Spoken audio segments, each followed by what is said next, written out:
We're all about the choice on the Educational Freedom Institute podcast. Hello, everybody. Again, as you all know, this is Corey DeAngelis, your host, with my co-host, Matthew Nielsen. He's the founder of the Educational Freedom Institute. And today we have a super special guest. This is Senator Manny Diaz Jr. From Florida, and he represents District 36 in the Miami-Dade County in Florida. And he's a big proponent of school choice. So thank you so much for joining us on our podcast, Senator. No, it's a pleasure to be here and a real honor. Thank you for having me on. It's always great to have these opportunities to discuss educational freedom, school choice, and all those things. Some places it's not popular, but it's great to be here with you guys. Well, look, you're right. Some places it's not very popular and not a lot of people have access to these types of options, but Florida is leading the way. I mean, I saw a Wall Street Journal article last year saying that DeSantis signed a bill that was the biggest expansion of school choice in U.S. history. And that's where you're at in Florida, is the state that everybody's looking at for how to do educational freedom right. So could you give us a little bit of a background on just the educational choice landscape in Florida and the opportunities that families already have? And then could you just go into your proposal, Senate Bill 48, and how that would further advance educational freedom? Yeah, absolutely. Absolutely proud to be in Florida, and we always see ourselves as a leader in school choice. And I've been following some of the stuff you've been putting up about what's going on across the nation, and it's extremely exciting. I'd love to help wherever I can, but here in Florida, you're right. The Governor DeSantis signed that. They called it the largest school choice bill in history, and I was proud to be the sponsor of that bill. And we actually had back-to-back bills. I mean, I was in the House from 2012, 2018, and now in the Senate, and we were able to do some pretty neat stuff there with charter schools. We created schools of hope, which is a whole nother conversation probably for another day. Giving students access to high quality schools in low income areas and bringing in good providers. But we're really proud of the creation of the Family Empowerment Scholarship, which is our latest creation. And that happened 2 sessions ago. That was my bill. Basically, we created a straight up voucher. In Florida, we've had the tax credit scholarship going now around 20 years. And that is funded through the donations of corporations who receive a tax credit in return for their tax burden in the state. And that program was going upwards 100,000 students. But there's a point there where there's only a certain number of tax credits and corporate donations that you can get to, and the demand of the program kept growing, as you can imagine, from parents. So Governor DeSantis got elected. We got together and he said, hey, listen, we want to get rid of this wait list. We don't want to have a wait list going forward. And so we tackled that. I'm thankful to Bill Galvano, who was the president of the Senate at that time, and my good friend Jose Oliva, who was the Speaker of the House, big proponent of school vouchers and school choice. And we were able to tackle that bill and create the Family Empowerment Scholarship to add to the landscape. And I'll go into that. So that one's it's a straight, right now, the way it sits, it's a straight voucher. It's funded out of the school funding formula, and it is for students that are, it's means tested. 300% above poverty is the top limit right now.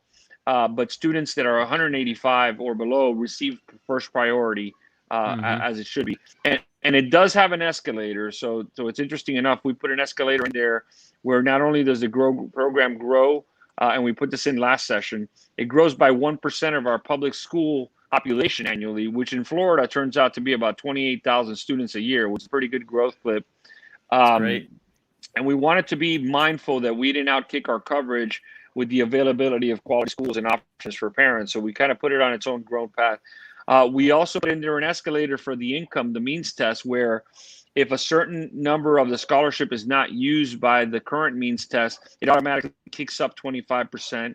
And the commissioner this year implemented that. And so now we're really the FES is really at 375% above the poverty line. Most of those scholarships, as you can imagine, are still used by lower income families. And so we're proud of that. So that, along with, traditionally, we've had for about 20 years the McKay Scholarship, which is specifically designated for students with unique abilities, and those students need to have an IEP.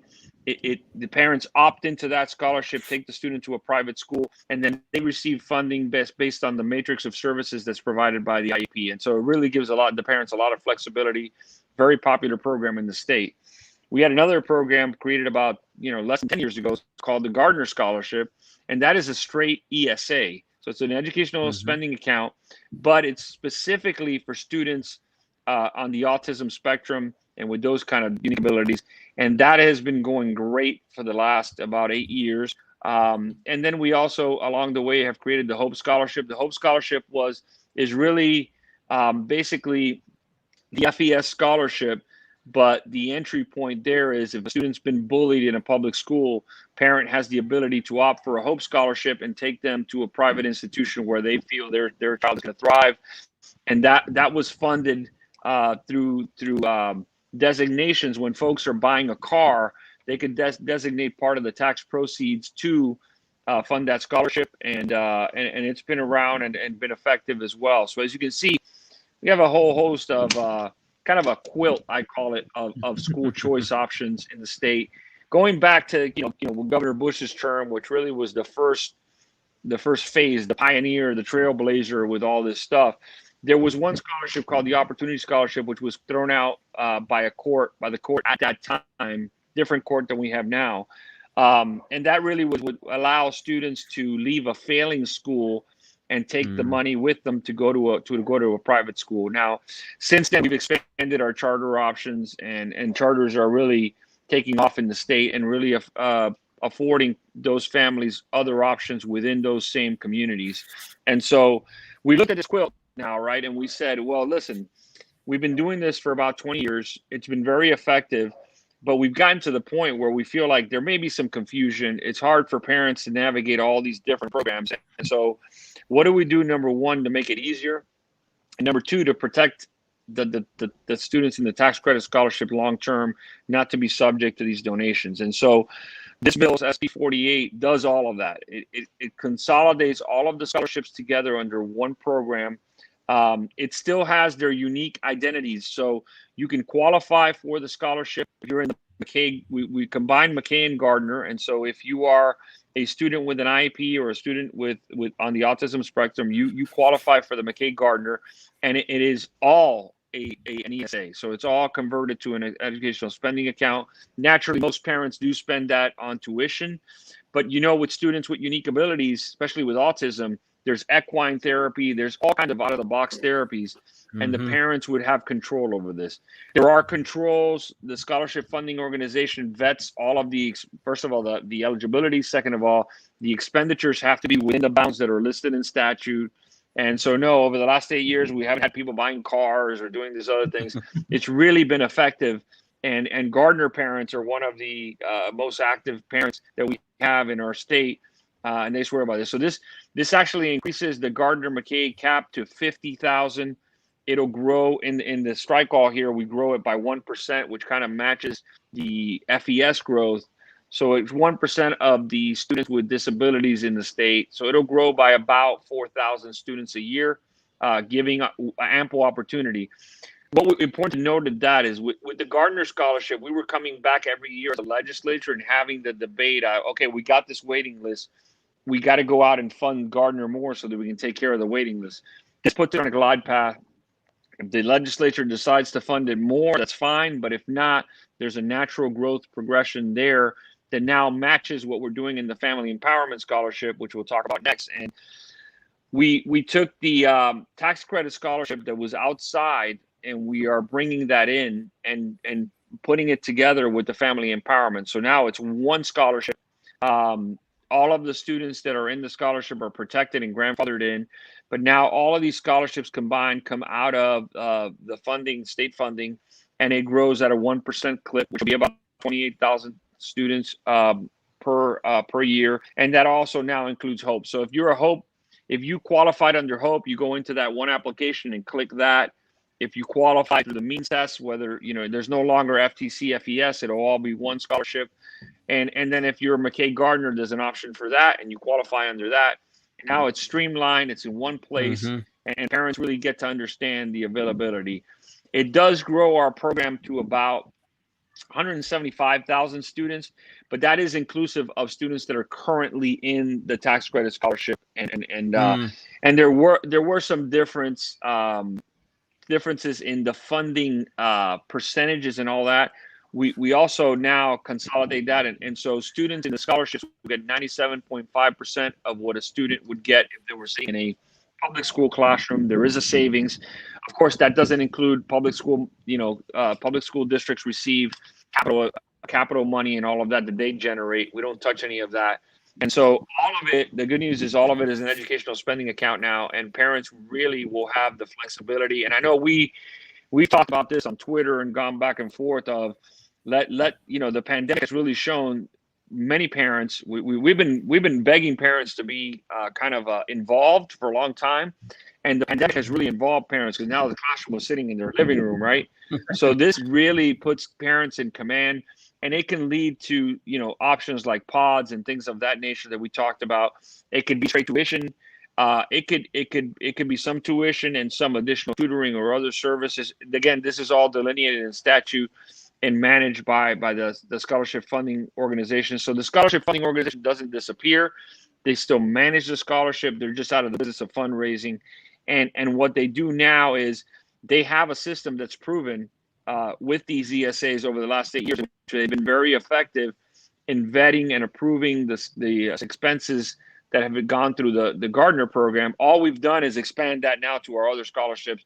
So it's a very exciting time. Not only do we get rid of wait lists, but I think we really step on the accelerator in Florida. And I don't know if the rest of the country knew this, but we weren't just going to stand around and watch them do all that stuff and not have our own plan. Well, it's amazing that you guys in Florida haven't become complacent after being like one of the top states, if not the top state for school choice, and you guys are continuing to go forward. And from what I take from all of that, a lot of the main benefits of this particular bill is, look, we go from school choice to education choice. You could still use it as a private school if you want, but if you want to do a micro school or pandemic pod or use it for special needs therapies or any other type of approved educational expenditure, now you would be able to do that. And then two, the ability of the funds isn't dependent upon the whims of big corporate donors. Whereas if for some reason funding got pulled from the tax credit scholarship, you'd still have a source of revenues coming from the public dollars for your children's education. So you wouldn't have a wait list problem, right, with this particular program going forward. I wanted to ask you, what is the outlook for this? I know that it passed out of the Senate Education Committee, like, what is it, 6-3 or something like that, around there. But 6-4 maybe. Yeah. Is it looking pretty good going forward? And what would the timeline look like on this, do you think?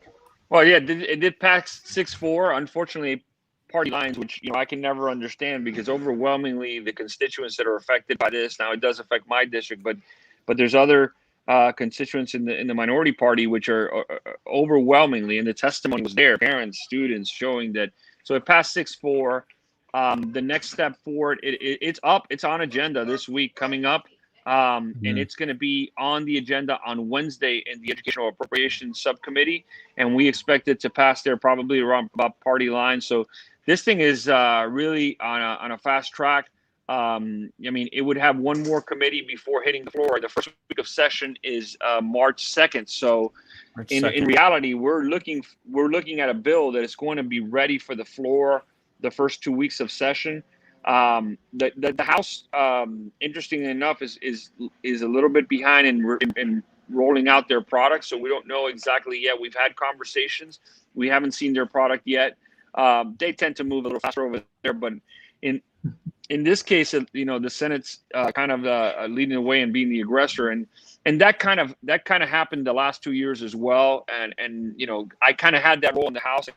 Coming over to the Senate, I've been fortunate that the composition of our Senate in Florida has been very welcoming to school choice and really ready to be aggressive. And I think I have to tip my hat to Senate President Wilton Simpson, who, when we talked about this right away, said, "Yeah, I'm on board. Let's get this done. It's been too many years with this quilt. Let's make it all. Let's have it all make sense." That's cool. This all makes sense to me. And I just have to ask, you said you were the author of this bill that was the biggest school choice expansion in U.S. history last year that DeSantis signed into law, and you've authored other bills for school choice as well. So you're a huge proponent of school choice. You're an advocate of school choice and a big school choice champion. What motivates you to support school choice?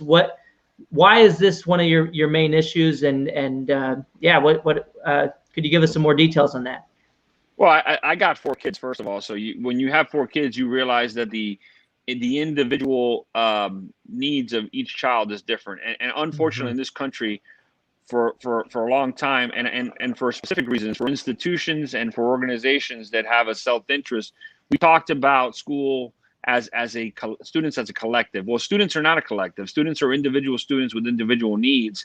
And so that's always inspired me. I spent 18 years in the public school system as both a teacher and actually a school administrator. And, had some frustrations, saw the realities, saw the improvements that could have been done had there been more flexibility, had there not been some obstacles put in the way, and found that the only way to do this is to get outside of that and really provide give parents the steering wheel. Parents know best what's best for their child. The government doesn't know best. And look, it goes back to my philosophy of what public education's definition is.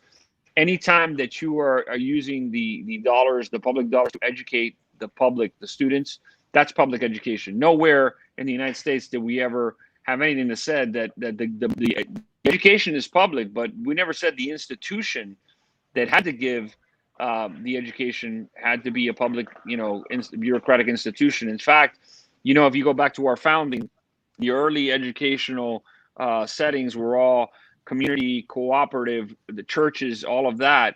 And the main goal of public education has always been to produce citizens that are prepared to maintain and preserve our republic. And you can only do that if you have a citizenry that it understands civics and that understands that is educated enough to understand how important and how delicate that republic is. And I think going back to those core values leads me to be the way I am, which is we need to continue to pursue this.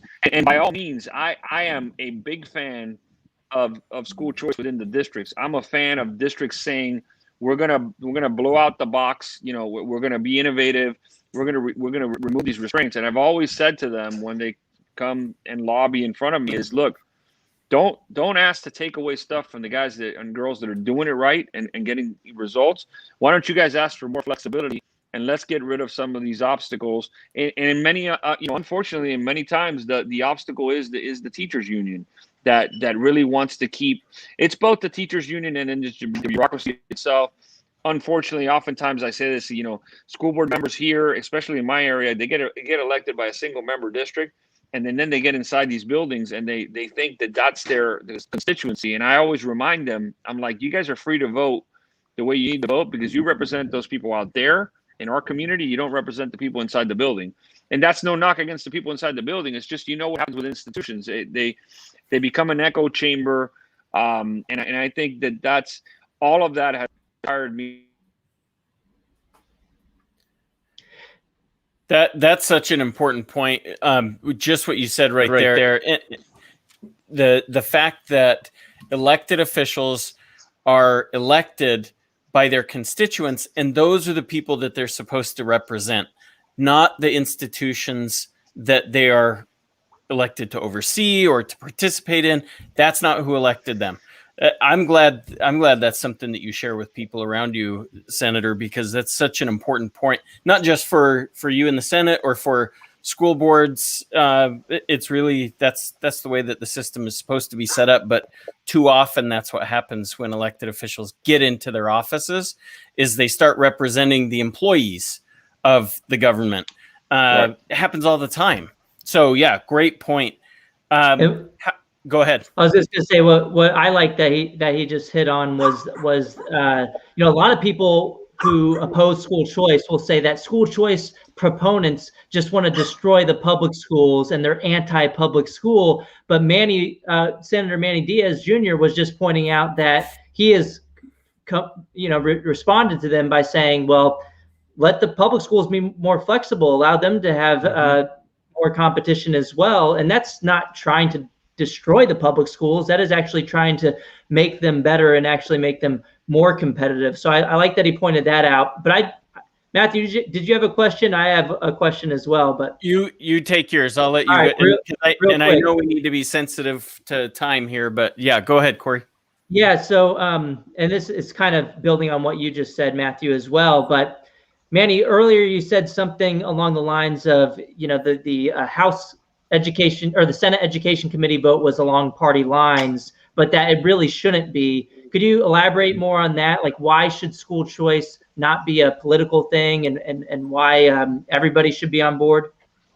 Yeah, look, it's clear. If you take, again, let's go back to the constituencies. If you take the demographics of the constituencies of the members that in this case voted no, if you look at the number of these scholarships, number one, that are in these communities, if you look at the number of people that are eligible for these scholarships and should have the choice, regardless of their zip code, wealthy people can choose by either buying real estate where there's good schools, and they do it all the time. That's a choice. Or they pay for private school. That's also a choice. So these people in these areas don't have that opportunity, and this gives them the opportunity. And I believe education is the great equalizer. But the problem is that I think that those votes are influenced by the fact of, again, we're talking about unions, we're talking about the institutions themselves, where they feel a loyalty or they don't want to disappoint either the district or the teachers union, and not looking and look, we've tried to do the job of although admittedly, I'll tell you, because if they let us as Republicans own this issue, we'll continue to own the issue, because I think it's a winning issue all day long, especially during the pandemic. But if you looked at numbers in front of you of the favorability of these programs, and even for people that decide that the school in their neighborhood works for them, the ability to have the choice, right, to be able to make that decision is so powerful. And I think that they're missing the point on that. And they're, in Florida, a lot of them are up. Now, there are some colleagues of ours in the House, on the House side. There's a couple of members over there that have voted consistently. Democratic members have voted consistently with the school choice bills, including the creation of family empowerment scholarship.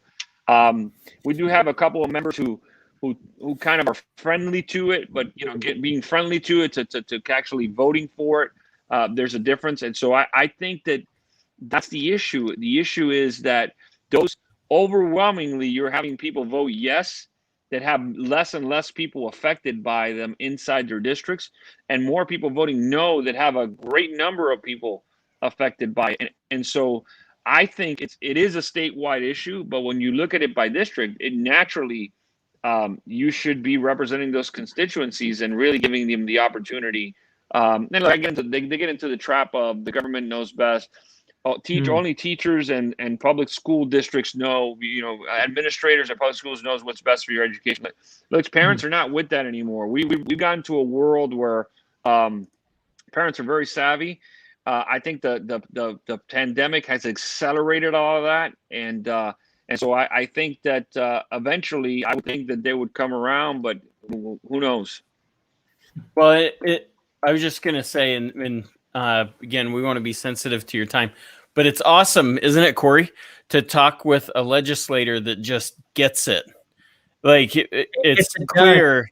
Yeah, I mean, not only do you get it, Senator, but you're getting it done, which is awesome. I mean, it's obvious that you know all the ins and outs of this, and you're doing a lot of good for families all across the state. And I think you're credit to District 36.